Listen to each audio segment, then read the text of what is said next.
Quelle était ton expérience avec ton père? Qu'est-ce que ça vous a enseigné? Quelles valeurs vous a-t-il inculquées? Je sortais avec mon père il y a de cela très longtemps, 35 ou 40 ans. En tant que jeune garçon, cette expérience vous a-t-elle rendu plus fort? Certainement, mon père m'a enseigné beaucoup de choses. Il m'a montré comment chasser l'orignal, comment l'appeler, comment le nettoyer. Une chose très importante parce que s'il n'est pas bien nettoyé, l'orignal n'aura pas bon goût. Il y a une grande différence entre la chasse d'aujourd'hui et la chasse à cette époque. Il avait peur des gardes-chasse dans ce temps-là, mais plus du tout aujourd'hui. Maintenant, nous exerçons nos droits. Nous ne comprenions pas nos droits en tant que chasseurs à cette époque. Aujourd'hui, nous comprenons certainement.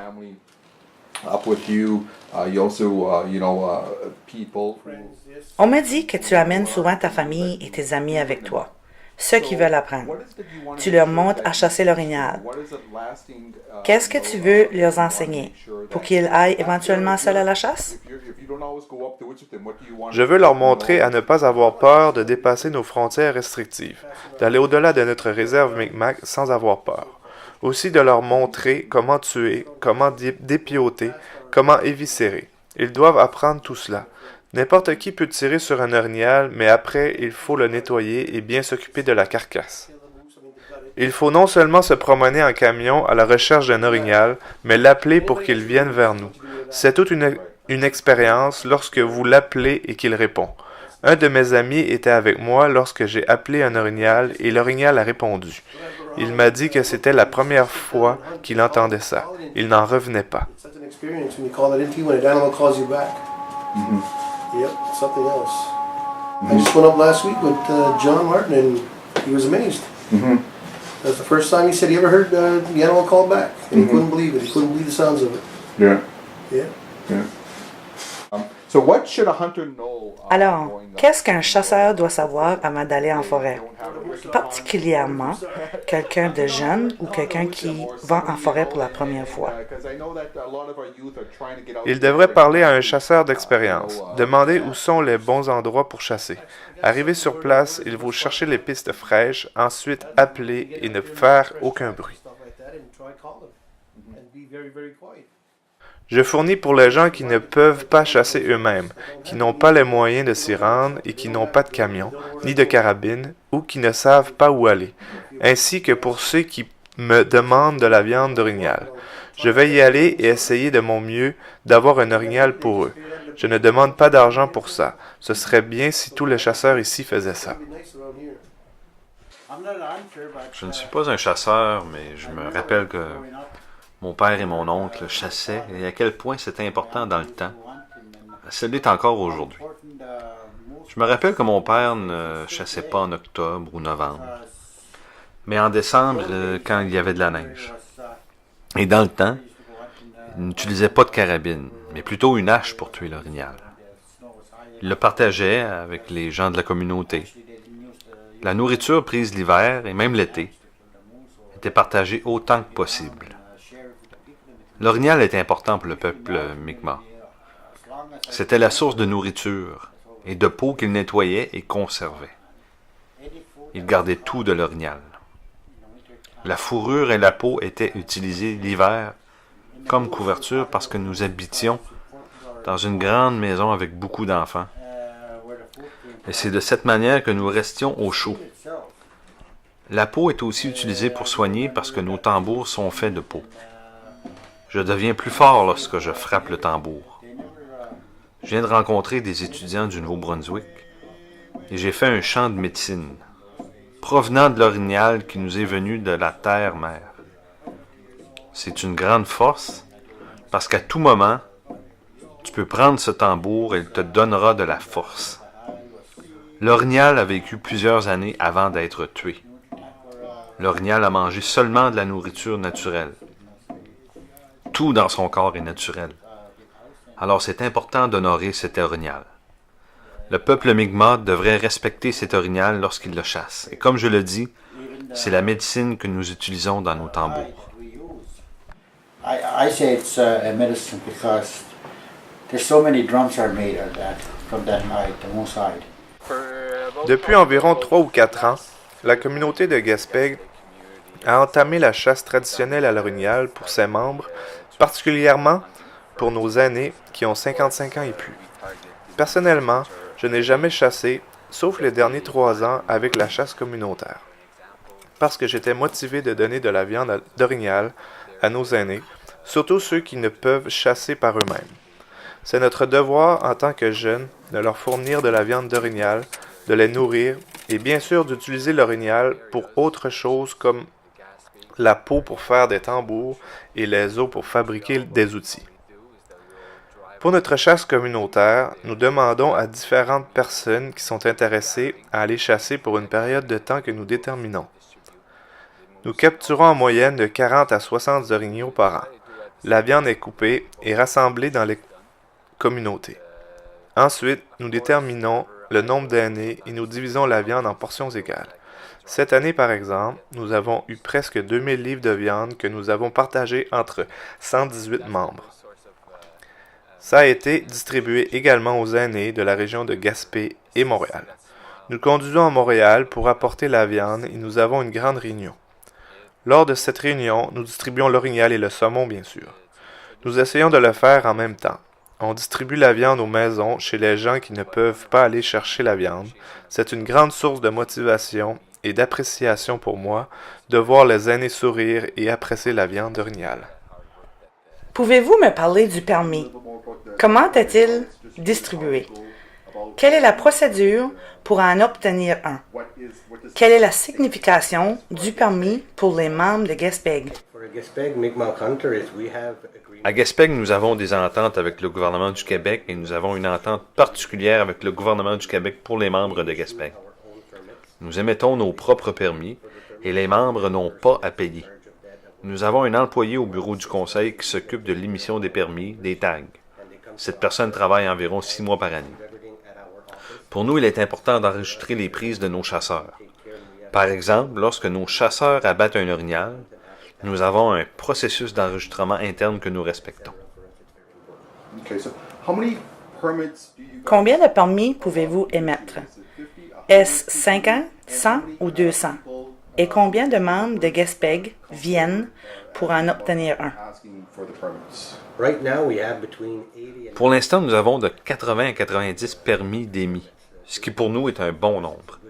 Il y a environ de 300 à 350 membres qui vivent à Gaspé et au moins 200 de plus de 18 ans, et c'est un nombre qui augmente d'année en année. La différence pour nous à Gaspé, c'est que l'on peut chasser une semaine de plus une fois que la chasse des non-autochtones est terminée. Il y a donc plus de probabilités et plus de chances de succès car il y a beaucoup moins de chasseurs non autochtones en forêt. C'était important d'inclure cet aspect dans notre entente. Comme chef, comment aimeriez-vous que la chasse à l'orignal se développe et évolue pour un chasseur de Gaspé dans les prochaines années? Ma vision est la suivante. C'est que d'ici 20 ans, pour les générations futures, c'est-à-dire dans 1 ou 2 générations, ce serait que notre entente avec le Québec ne soit pas limitée à la zone 1, qui comprend le territoire de Port-Daniel à Gaspé. Pour moi, qui est Micmac et nos traditionalistes, ainsi que nos ancêtres, qui chassaient dans tout le territoire du Gaspégoagui, aujourd'hui, les Micmacs devraient pouvoir chasser dans tout le territoire traditionnel du Gaspégoagui. Bien sûr, cela doit se faire dans le respect de chacune de nos communautés. Il faudrait obtenir la permission du chef et du conseil avant de se rendre dans leur secteur de chasse. J'espère que cela se réalisera d'ici 10 ans. Je crois vraiment que c'est quelque chose d'important pour nos membres. Bonjour, mon nom est Troy Jérôme. Nous produisons cette vidéo pour introduire le sujet de l'orignal, la chasse à l'orignal et la loi Micmac concernant l'orignal. Les Micmacs sont unis par un accord politique depuis l'an 2000, incluant les communautés de Listugouj, Gaspé-Gag et Gaspé. Et maintenant, nous sommes dans la 3e phase du processus de revendication globale qui est l'entente cadre. L'une des choses que nous discutions au début des années 2000 était l'autonomie gouvernementale, afin d'occuper la place qui nous revient dans le territoire du Gaspégoagui. Donc, nous allons utiliser la chasse à l'orignal et la création d'une loi Micmac concernant l'orignal comme l'un des premiers points d'un gouvernement Micmac du Gespigewagi pourrait imaginer. Ceci nous permettrait de démontrer la façon dont nous allons nous affirmer sur notre territoire. Il y a beaucoup de sujets que nous devons discuter à partir de l'autonomie jusqu'à la Constitution. Mais nous avons pensé que nous devrions débuter avec les communautés et discuter de la chasse à l'orignal. La récolte d'orignaux est quelque chose que les 3 communautés font et le font d'une façon similaire. Certains de façon communautaire et d'autres le font individuellement. Alors, comment pouvons-nous aller de l'avant et créer une loi Micmac qui peut être le reflet de l'ensemble des 3 communautés? Ceci est une chose que nous devons apprendre de vous. Nous allons demander aux membres de la communauté de sortir et de passer du temps avec le Mi'kmaq Mayomi aux séances de consultation et d'information. Nous allons également utiliser des outils comme les enquêtes et les médias sociaux pour tenter d'obtenir des informations auprès de vous et aussi vous fournir des informations. Ce que nous essayons de faire est un échange mutuel d'informations concernant la chasse à l'orignal et de sa récolte. Ceci nous permettra d'en apprendre plus sur vous et ce dont vous voulez voir dans les lignes directrices de cette loi. Ainsi, nous pourrons retourner dans les communautés et en faire l'approbation. Une des raisons aussi pourquoi nous voulons faire ceci est de s'assurer que les prochaines générations de Micmac chassent l'orignal et continuent de le faire à la manière Micmac, avec nos traditions ancestrales de rendre grâce. En tant que Micmac, nous allons dans la forêt afin de faire une offrande de tabac, puisque nous avons cette relation sacrée avec l'orignal. Ainsi, l'orignal se donne à nous afin que nous puissions nourrir nos familles et nous donnons une offrande en retour sous forme de tabac. Alors, comment pouvons-nous faire en sorte que ce genre de tradition se perpétue? Une chose que nous devons voir, c'est plus de gens dans les forêts faisant la chasse et la récolte d'orignaux. Nous avons besoin de multiplier le nombre de personnes qui pratiquent la chasse à l'orignal. Donc, si nous avons 30 chasseurs aujourd'hui, nous en voulons 60 ou 90 Micmac qui chassent sur notre territoire pour l'orignal. Nous aimerions aussi voir plus de gens avoir confiance en leur droit Micmac d'aller dans la forêt pour aller chasser l'orignal. Certaines personnes disent que les gardiens provinciaux sont là-bas et parfois les harcèlent. Nous voulons faire en sorte que les gens aient confiance et savent qu'ils ont le droit de sortir chasser l'orignal.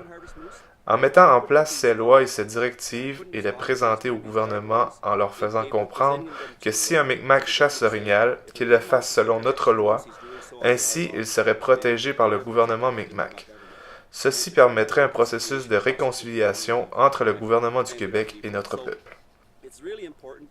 Donc, il est vraiment important de nous faire entendre sur comment vous voyez la chasse et la récolte d'orignaux. Vous devez vous impliquer avec nous. Rien n'est encore commencé ou écrit. Ce n'est pas à nous de le faire, nous voulons entendre les communautés sur la marche à suivre. Nous avons étudié le processus que les Micmacs de la Nouvelle-Écosse ont réalisé et ils nous ont donné quelques conseils. Ils nous ont suggéré qu'une fois les directives instaurées, on devrait avoir une sorte de période d'essai afin que les communautés l'appliquent et nous disent ensuite si les directives représentent vraiment ce que les Micmacs font. Tout au long des échanges, cette proposition de période d'essai sera soumise aux communautés pour approbation. C'est de cette manière que nous allons procéder. Donc, nous vous invitons à ces séances et celles-ci seront annoncées sur notre page Facebook, notre site internet au www.micmawi.ca et par des envois postaux. En résumé, la chasse et la récolte d'orignaux, la loi Micmac concernant l'orignal et comment les Micmacs s'affirment sur leur territoire et respectent vraiment l'orignal, ce sont les choses que nous voulons apprendre à travers ce processus avec vous. En tant que Micmac, nous avons des droits et avec ces droits viennent des responsabilités. Comment pouvons-nous nous assurer que notre responsabilité est maintenue d'une manière sacrée et que nous sommes toujours là-bas en respectant l'orignal? Donc, au nom du secrétariat et de l'Assemblée du Mi'kmaq Mayomi, je vous remercie et je me réjouis de vous voir dans nos communautés dans un avenir proche. Nous serons là afin de partager les informations recueillies, de sorte que tout ce que nous essayons de faire maintenant est d'obtenir un échange mutuel d'informations.